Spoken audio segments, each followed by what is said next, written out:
Ayo saudara, kita mau melayani Tuhan, mau berkorban, memberikan yang terbaik. Karena apa? Memang saudara, melayani butuh pengorbanan. Tuhan melayani kita dengan mengorbankan Yesus mati di kayu salib. Ayo, ketika kita melayani harus mau berkorban. Banyak orang yang tidak mau melayani. Karena apa? Tidak mau berkorban.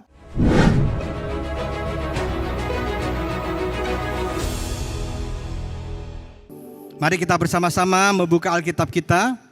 Pagi hari ini tema kita kemarin adalah The Forgotten Messiah, sekarang adalah The Messiah is coming. Kristus akan datang. Mari kita melihat dua bagian Alkitab. Yang pertama saudara dari Injil Matius pasal 24 ayatnya yang ke-42 dan 44. Sudah ada di depan kita, mari kita membaca bersama-sama. 1, 2, 3. Karena itu berjaga-jagalah, sebab kamu tidak tahu pada hari mana Tuhanmu datang. Tetapi ketahuilah ini, jika tuan rumah tahu bahwa waktu mana yang malam hari pencuri akan datang, sudahlah pasti ia berjaga-jaga dan tidak akan membiarkan rumahnya dibongkar. Sebab itu hendaklah kamu juga siap sedia, karena Anak Manusia datang pada saat yang tidak kamu duga. Satu lagi saudara, kita melihat di dalam Roma 12 ayat 1 dan kedua. Roma 12 ayat 1 dan 2. Kita baca sama-sama. 3, 4. Karena itu saudara-saudara, demi kemurahan Allah, aku menasihatkan kamu supaya kamu mempersembahkan tubuhmu sebagai persembahan yang hidup, yang kudus dan yang berkenan kepada Allah. Itu adalah ibadahmu yang sejati. Janganlah kamu menjadi serupa dengan dunia ini, tetapi berubahlah oleh pembaharuan budimu, sehingga kamu dapat membedakan manakah kehendak Allah, apa yang baik, yang berkenan kepada Allah, dan yang sempurna. Sampai demikian jauh pembacaan kita pagi ini. Berbahagialah kita yang membaca, merenungkan, dan yang terpenting melakukan firman Tuhan. Selamat Natal saudara-saudara. Merry Christmas.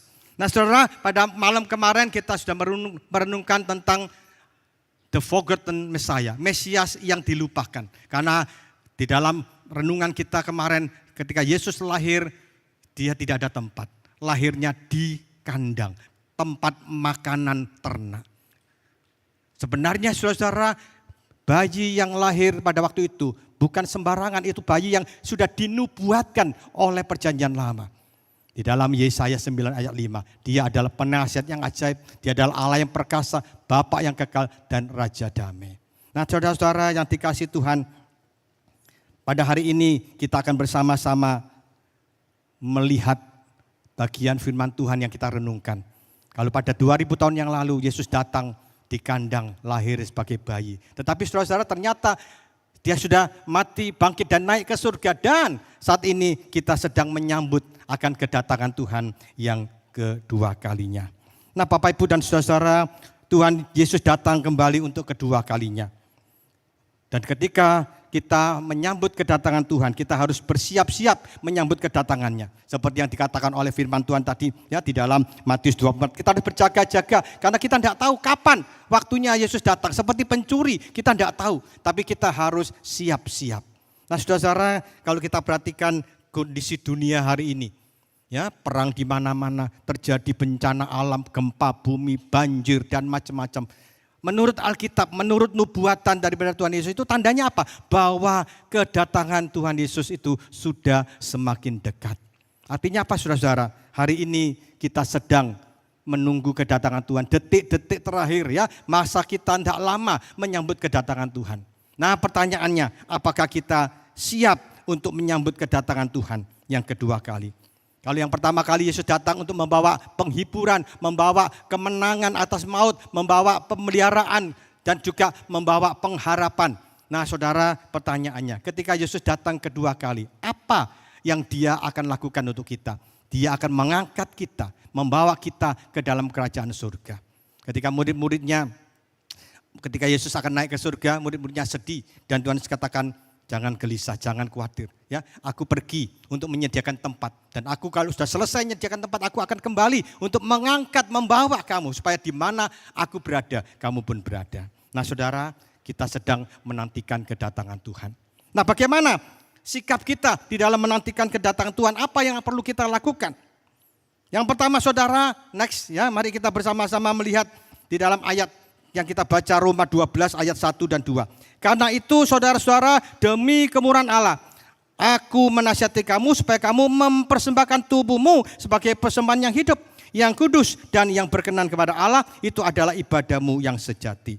Jadi yang pertama saudara-saudara, ketika kita menyambut kedatangan Tuhan yang Yesus yang kedua kali, apa yang kita lakukan? Mari kita hidup di dalam kesetiaan. Next, bisa? Ya, oke.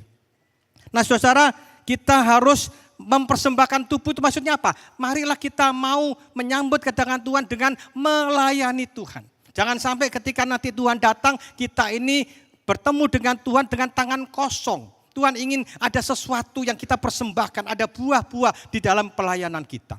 Nah saudara-saudara yang dikasihi oleh Tuhan, kita harus melayani Tuhan. Yang sudah terlebih dahulu melayani kita dengan kedatangannya ke dalam dunia untuk menebus kita. Makanya Rasul Paulus katakan, demi kemurahan Allah, aku menasihatkan kamu supaya kamu mempersembahkan tubuhmu. Artinya apa? Karena kemurahan Allah kita melayani. Saudara, ada orang ditanya, kamu melayani karena apa? Pak, saya melayani karena saya sungkan sama boksunya, saya sungkan sama pendetanya. Tiap kali saya ketemu ditanya, kapan ayo kamu pelayanan? Tiap kali ya ditanya, ditelepon, lama-lama saya sungkan, puhau isu. Akhirnya saya melayani. Saya katakan kalau kamu melayani karena itu, jangan harap kamu bisa tahan lama. Karena saya katakan hamba Tuhan bisa salah, bisa melakukan pelanggaran, kesalahan, mungkin kamu bisa kecewa. Nah kalau kita kecewa sama hamba Tuhan, apakah kita mau melayani? Enggak, karena kita motivasinya melayani karena sungkan.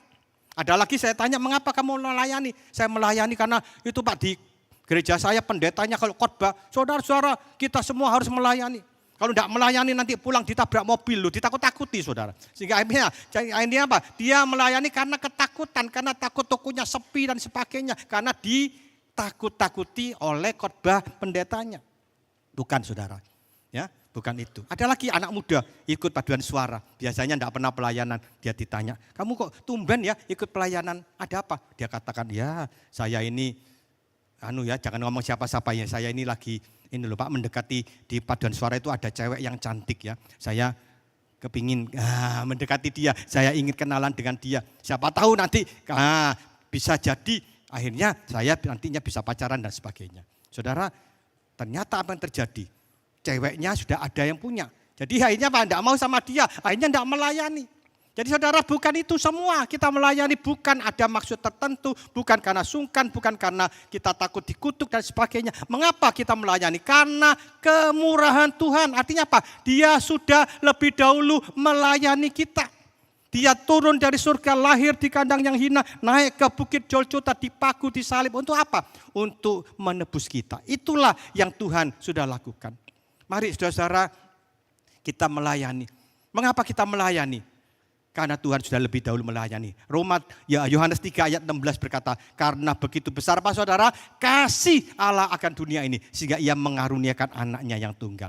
Mengapa dia mengaruniakan anaknya? Untuk mati di atas kayu salib. Karena dia mengasihi kita.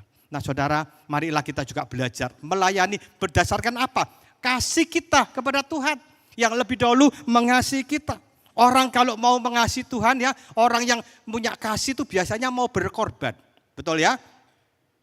Seorang pasangan ya, lagi pacaran itu ngomongnya kalau disuruh apa-apa, tidak apa-apa, lautanku seberangi, gunungku daki ya, itu kalau lagi pacaran. Kalau sudah menikah 10 tahun sudah mulai ya, disuruh apa-apa, aduh aku males. Ada seorang istri bilang, Pak tolong kasih tahu suami saya, masa waktu dulu pacaran setia kayak kemana-mana, saya sakit diantar. Sekarang saya bilang, Pak aku sakit, kamu naik Grab sana, kamu naik Gojek sana. Ini kurang ajar saudara ya. Karena apa? Stok cintanya mulai habis. Saudara. Orang sudah tidak mengasihi, kalau orang mengasihi itu mau berkorban, memberikan yang terbaik. Ayo saudara, kita mau melayani Tuhan. Mau berkorban, memberikan yang terbaik. Karena apa? Memang saudara melayani butuh pengorbanan. Yesus, Tuhan melayani kita dengan mengorbankan Yesus mati di kayu salib. Ayo ketika kita melayani harus mau berkorban. Banyak orang yang tidak mau melayani. Karena apa? Tidak mau berkorban. Jangan dikira melayani itu sembarangan ya. Tanya penatua majelis ya. Melayani itu korban waktu, tenaga, pikiran, uang. Bahkan juga kadang-kadang perasaan. Nah, makanya banyak orang tidak mau melayani karena apa? Tidak mau berkorban. Saudara, ayo saya ajak kita mau belajar untuk melayani. Mengapa kita melayani? Karena Tuhan lebih dahulu melayani kita. Marilah kita melayani tanpa pamrih.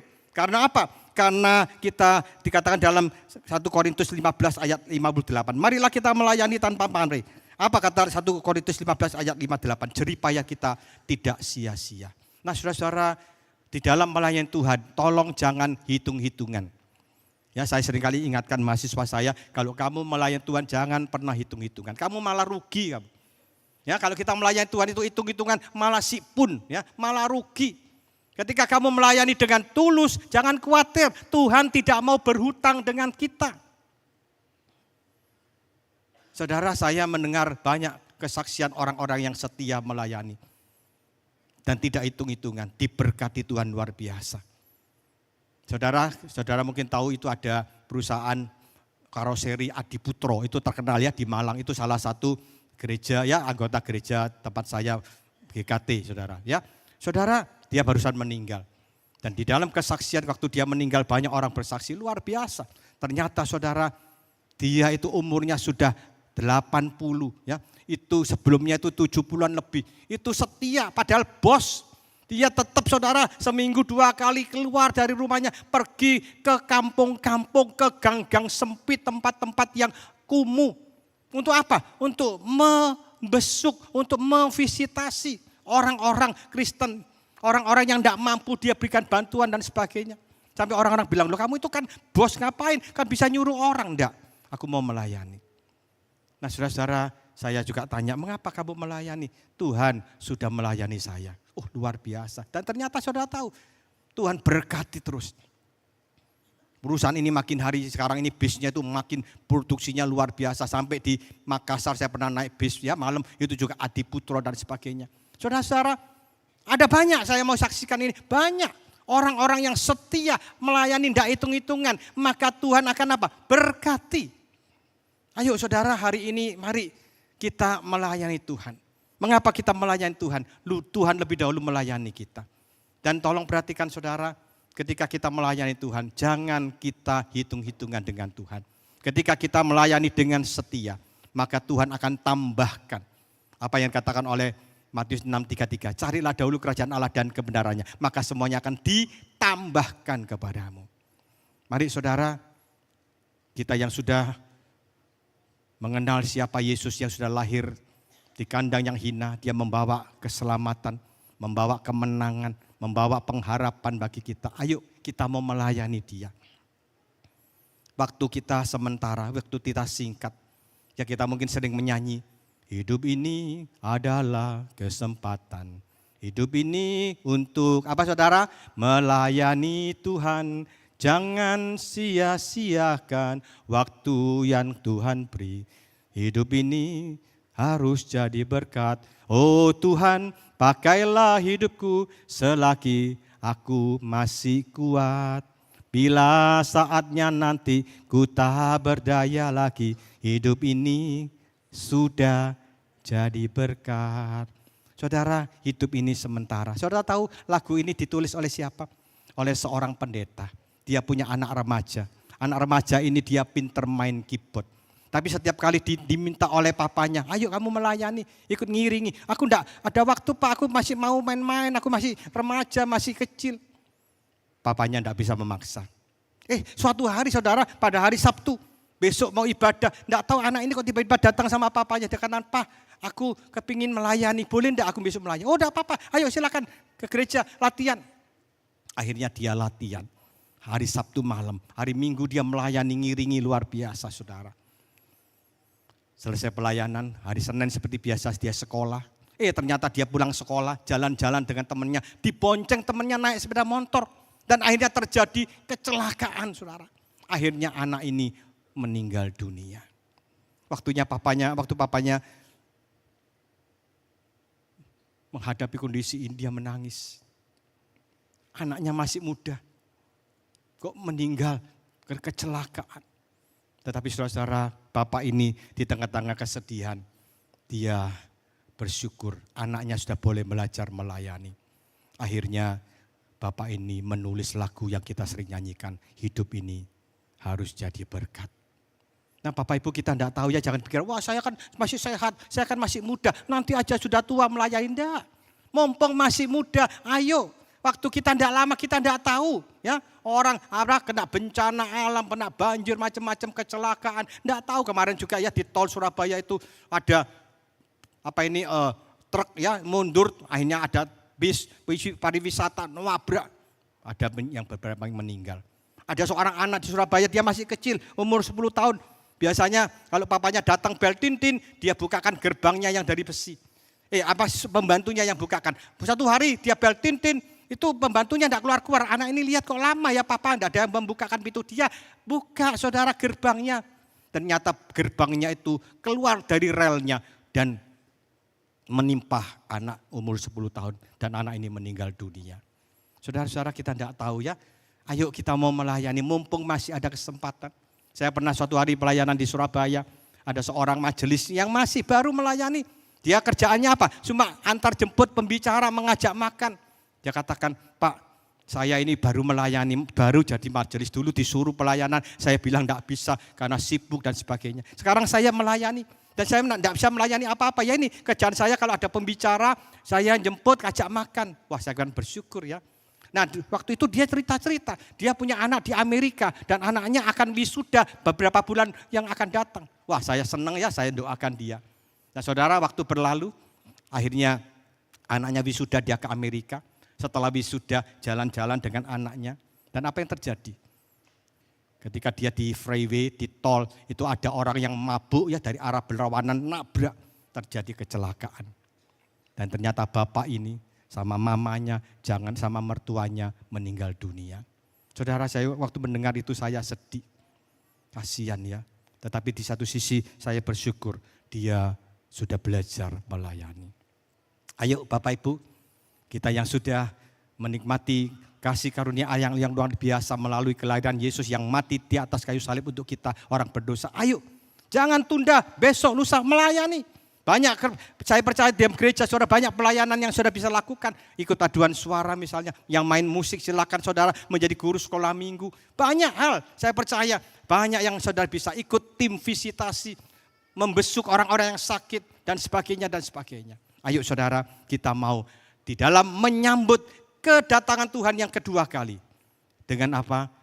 Setia melayani Tuhan.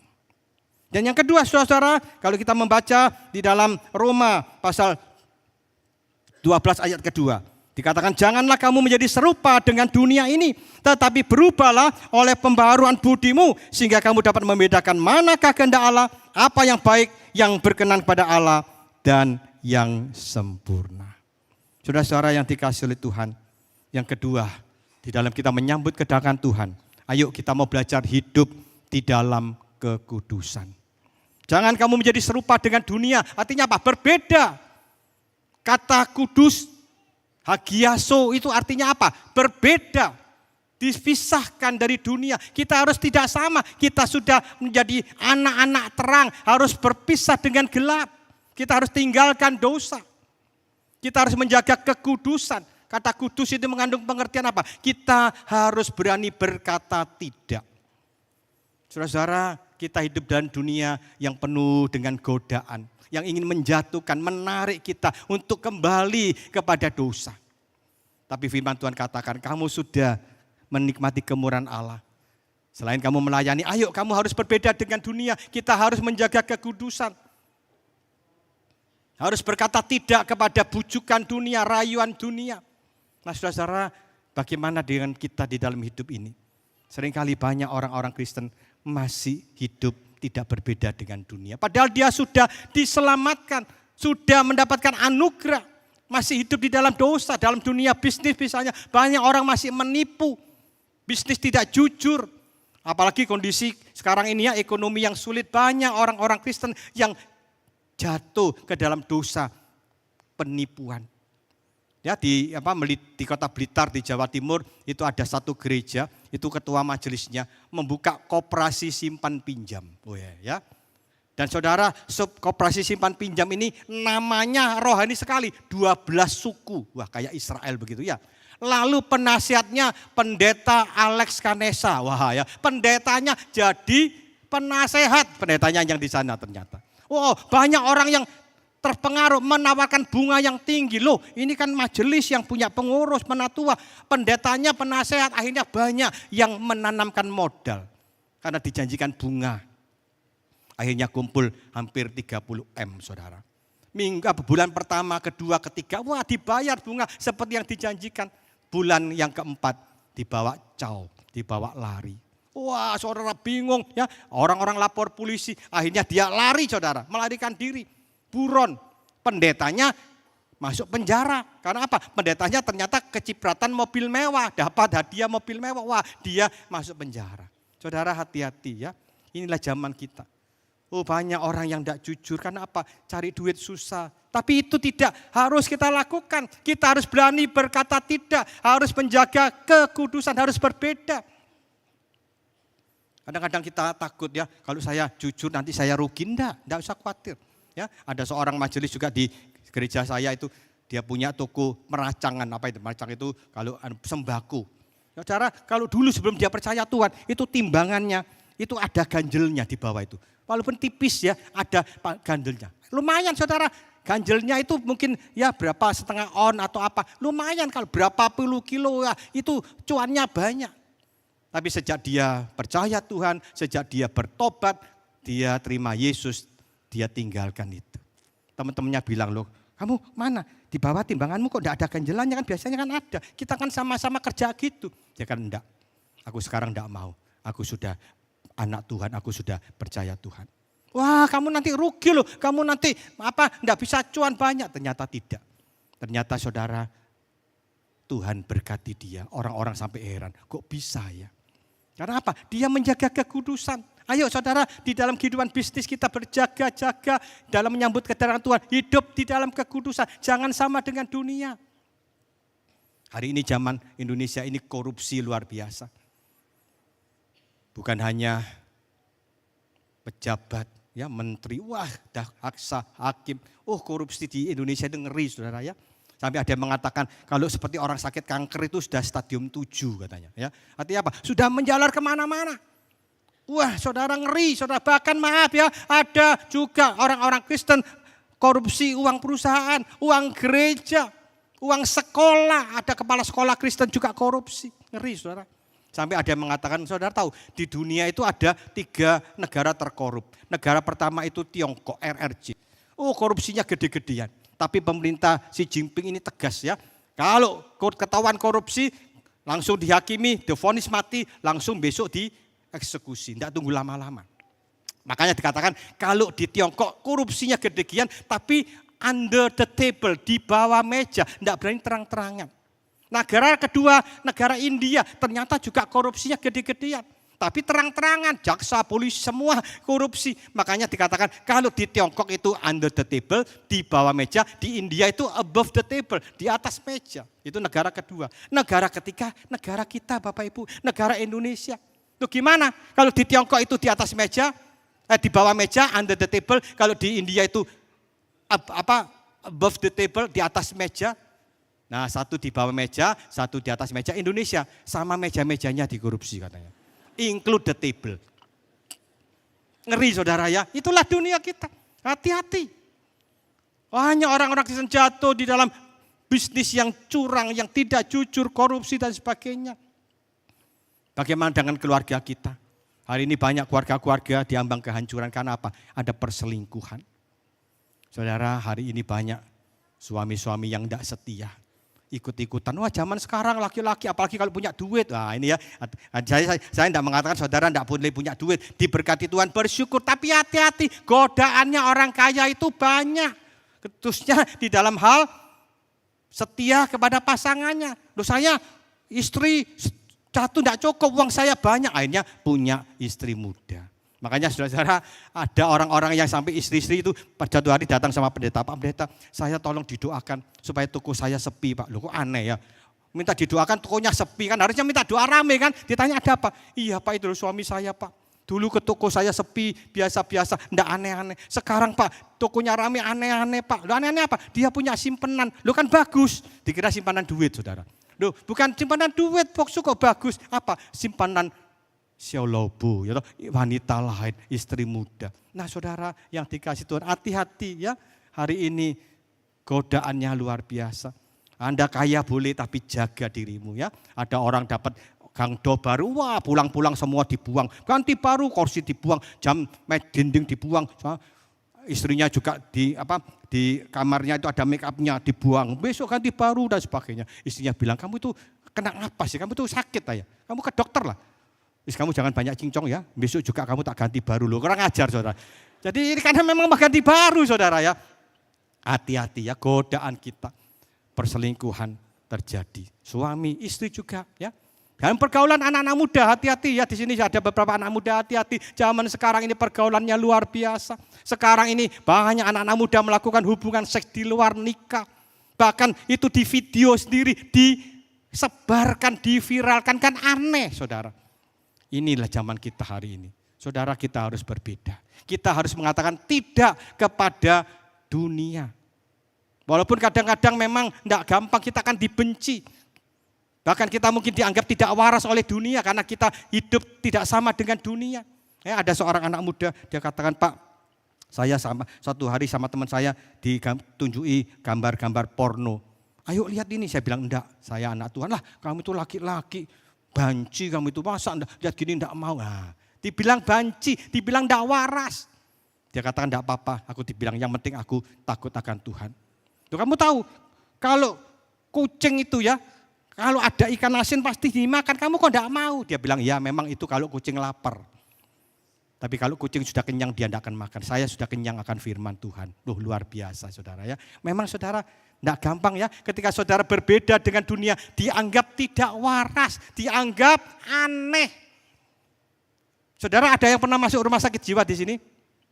Nah, maksud saya bukan penghuni ya, mengunjungi. Nah, itu di Lawang di dekat sekolah saya STT Aletea itu ada namanya Rumah Sakit Jiwa Sumber Porong. Saya pernah mengunjungi satu orang tua mahasiswa itu dirawat di situ. Saya masuk di situ, oh banyak ya, yang dirawat di situ itu banyak. Saya lewat di depan mereka, saya ditertawai sama mereka, saudara. Loh, kok aneh ya? Saya mungkin muka saya kotor, saya masuk ke toilet, saya cuci muka, keluar lagi, ditertawai, tambah ditunjuk-tunjuk begini. Wah, saya sama takut ya, saya tanya-tanya sama petugasnya, Pak, saya lewat di depan mereka, kok ditertawai, ditunjuk-tunjuk, apa enggak bahaya? Oh enggak apa-apa, Bapak enggak usah heran. Itu memang biasa terjadi karena mereka lihat Bapak berbeda. Lihat Bapak rambutnya kan disisir rapi, lihat mereka rambutnya awut-awutan. Lihat Bapak itu pakai baju kancingnya kan sama ya, di atas ya atas. Dia kan saat yang kancing atas, gandengnya bawah dan sebagainya. Jadi ketika mereka lihat Bapak ini berbeda, Bapak dianggap gila. Makanya Bapak ditertawakan, padahal yang gila mereka saudara ya. Saya dianggap gila, itulah zaman kita, itulah dunia kita. Ketika kita berbeda, kita dianggap tidak waras. Amin saudara. Yang penting kita waras di hadapan Tuhan. Amin saudara. Itu yang penting, tidak apa-apa ya. Ayo kita berani berkata tidak, kita harus berani untuk menolak semua tawaran dunia. Nah saudara yang dikasih Tuhan, di dalam Roma 12 ayat 2 berkatakan, hendaklah kamu juga mengalami pembaharuan budi. Nah saudara, ya apa itu artinya pembaharuan budi? Artinya apa? Kita harus mengalami pembaharuan batinia, bukan hanya pembatian. Next yang tadi ya, oke. Kita bukan hanya berubah secara lahiriah itu, tidak. Batinia itu apa? Budi itu apa? Bagian paling dalam. Mengapa banyak orang Kristen hidupnya masih sama dengan dunia? Karena ternyata yang berubah hanya lahirianya, batinianya, dalamnya belum berubah. Ayo kita mau tinggalkan hidup yang lama kita, mengenakan manusia yang baru kata firman Tuhan. Saudara-saudara yang dikasih Tuhan, banyak orang Kristen akhirnya ketika menyambut Tuhan Yesus ditinggalkan. Karena apa? Masih hidup di dalam kedagingan. Kebiasaan yang lamanya belum dibuang. Saudara, satu hari ada seekor burung gagak tinggal di satu hutan ya, di pohon. Nah saudara, dia senang sekali tinggal di situ. Suatu ketika pohon ini terbakar. Akhirnya dia bingung mau cari rumah di mana. Akhirnya dia terbang saudara. Dia terbang, akhirnya dia pelan-pelan dia melihat ada satu rumah. Kok dari jauh dia lihat kok aduh ada kawanan burung-burung. Kok enak ya dipelihara, dikasih makan, dikasih rumah. Dia kepingin. Tapi dia lihat dari dekat, ternyata itu bukan sejenis dia burung gagak, bulunya hitam, tapi itu burung merpati. abu-abu ya, paling tidak itu abu-abu putih dan sebagainya. Waduh gimana ya? Aku kepingin di antara mereka, tapi aku berbeda. Dia tahu itu, tapi dia punya pikiran yang luar biasa. Dia ide cemerlang. Dia kembali ke hutan. Tadi pohon yang terbakar itu kan ada sisa abunya, saudara. Dia golong-golong, saudara. Ternyata dia golong-golong. Oh, bulunya abu-abu. Wah, ini mungkin enggak ketara saya sama. Akhirnya betul dia mulai terbang di dekat-dekat situ. Akhirnya dia mulai mendarat. Ternyata betul. Enggak ada yang curiga, saudara. Karena bulunya apa? Sama abu-abu. Wah, dia tinggal di situ beberapa hari. Menikmati ya. Bersama-sama makan bersama-sama. Suatu hari ada seekor burung merpati ulang tahun, saudara. Nah, semua nyanyi happy birthday, dia enggak mau nyanyi, saudara. Loh, ayo kamu nyanyi. Ayo teman kita ulang tahun. Akhirnya dipaksa, akhirnya nyanyi, saudara. Yang lain nyanyinya happy birthday. Yang dia happy birthday, ini suaranya lain nih. Ini bukan burung kita, ayo diusir. Waduh, saudara. Ternyata dia suaranya berbeda. Tapi dia tidak putus asa. Pergi ke hutan, latihan olah vokal, saudara. Ya, sama saudari Aileen ya, salah satu yang praktek di sini 1 tahun. Belajar vokal. Do, re, mi, fa, si, do. Do, re, mi, fa, si, do. Akhirnya, wah sama dengan burung merpati. Wah, dia turun di situ, bulunya sama. Kemudian, apa saudara? Suaranya sama. Tidak ada bedanya. Dia tinggal beberapa lama. Ternyata suatu hari yang punya rumah pemiliknya ini ada acara motong binatang ya, motong sapi, motong kambing, motong ayam, ada pesta. Dan ternyata kalau ibu-ibu ya motong binatang itu kan enggak semua dimakan dah, ada bagian yang enggak dimakan, itu dimasukkan tas kresek ya, dibuang ditaruh sampah. Dan ternyata lama-lama saudara, di sampah itu enggak dibuang-buang, lama-lama bau busuk. Menjadi apa? Menjadi apa saudara? Bangkai. Nah saudara, yang lain burung-burung ini bau apa ya? Burung merpati ini bau apa ya? Kok enggak enak? Tapi bagi burung gagak, ini enak sekali nih. Haujian cingping ini makanan apa ini? Wah saudara, dia lihat, loh itu kok di sana? Wah akhirnya dia ke tong sampah, ke tempat kresek, dia cucuk. Wah dimakan, wah lahapnya. Akhirnya burung-burung merpati, lihat loh ini bukan burung kita, ini bukan kelompok kita, ini bahaya, ini predator. Hanya dikeroyok saudara. Akhirnya burung gagak itu mati saudara. Sayang kan ya, bulunya sudah sama, suaranya sudah sama, tapi apa yang belum beda?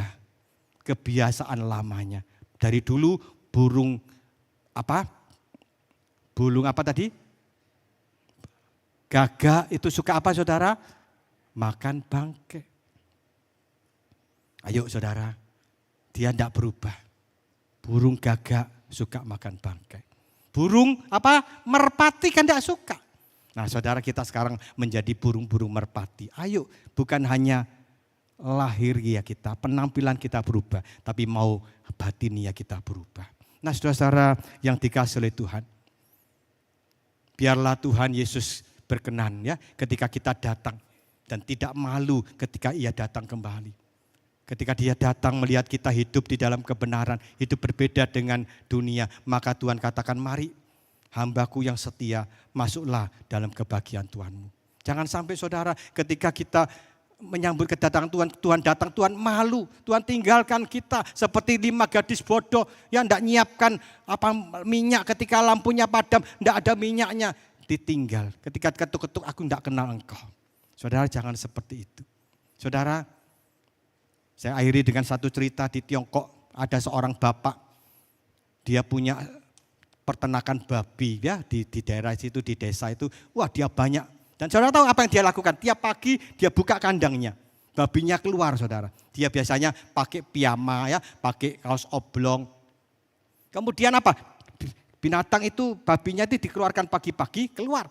Ternyata binatang babi ini tidak punya aturan saudara, di jalan-jalan buang kotoran. Dan itu tugasnya siapa? Pemilik babi ini untuk mengumpulkan kotoran-kotoran ini. Jangan sampai akhirnya mengganggu orang jalan. Ya, jadi dia kumpulkan itu. Nah saudari, satu hari saudara anaknya yang sekolah di Beijing ya, itu tadi di desa ini di Beijing pulang. Hari liburan, Xinjia. Ya, wah dia cari ketemu sama papanya cerita-cerita. Wah Pak aku seneng, aku sekolah di Beijing maju dan sebagainya. Dan dia katakan aku sudah punya Iron, aku sudah punya pacar. Wah, papanya seneng ya. Orang mana? Ya orang Beijing. Katanya besok Mindian. Katanya dia mau ketemu sama papa. Waduh papanya senang. Oke kalau gitu besok kita sambut. Nah saudara besok paginya papanya tidak lagi lepaskan babinya dari kandang. Dia tidak lagi pakai piyama, tidak pakai kaos oblong. Dia mulai pakai baju ya, pakai jas rapi saudara. Akhirnya dia masak saudara. Wah orang Tiongkok kan kalau ada tamu kan makan-makan ya, masak ya, fuyung he, siomay, angshio hi, angshio ba, wah macam-macam saudara. Satu meja penuh saudara. Nah saudara dia masak sudah, kemudian ditunggu, jam 10 belum datang. Jam 11, jam 12 dia mulai panggil, nak sini nak, ini pacarmu mungkin sakit perut dia enggak datang ya. Enggak dia tuh, kalau janji pasti datang lah, ditunggu lah Pak, oke ditunggu 1 jam. Jam 1, jam 2, jam 3, jam 5 mulai gelap. Wah paling tidak datang lah. Boleh kalau tidak sakit perut mungkin sakit gigi gitu ya. Mungkin besok datang. Ayo kita sudah terserah papa lah. Akhirnya saudara apa yang dilakukan? Itu makanan yang dia masak dibagi-bagikan tetangganya. Dia mulai keluarkan itu babinya. Babinya mulai membuang air di tengah jalan. Nah dia mulai lepas jasnya, dia pakai piyama, pakai kaos oblong. Dia mulai kumpulkan saudara. Dia kumpulkan.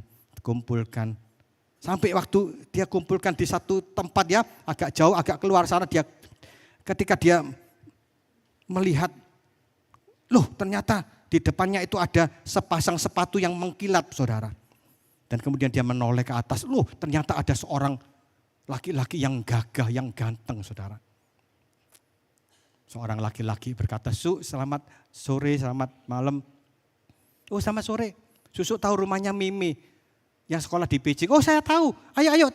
Duh Susu kok tahu, Susu ini siapa? Aku papanya Mimi. Hah?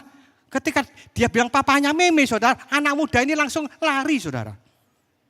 Dia pikir, loh ini papanya Mimi, joroknya ya suka main kotoran babi apalagi Mimi mungkin jorok sekalian. Malu saudara, ditinggal. Wah papanya pulang, wah dia teriak-teriak, Mimi, aku ketemu pacarmu. Loh di mana Pak? Dia lari. Loh makanya toh papa tadi disuruh nunggu enggak mau. Sekarang dia lari tinggalkan saya, gimana papa? Nah saudara, mengapa? Karena pemuda itu malu melihat bapak ini bermain-main dengan kotoran binatang. Saya harapkan ketika Yesus datang kedua kali, Jesus is coming, the Messiah is coming. Yesus akan datang. Dan ketika dia datang jangan sampai dia melihat kita masih main-main dengan kotoran dosa. Akhirnya dia malu dan tinggalkan kita. Saudara, Messiah is coming. Yesus akan datang kedua kali. Ayo kita berjaga-jaga. Dengan apa? Hidup di dalam kesetiaan. Kita mau melayani Tuhan. Dan kemudian kita mau hidup di dalam kekudusan. Mari kita berdoa.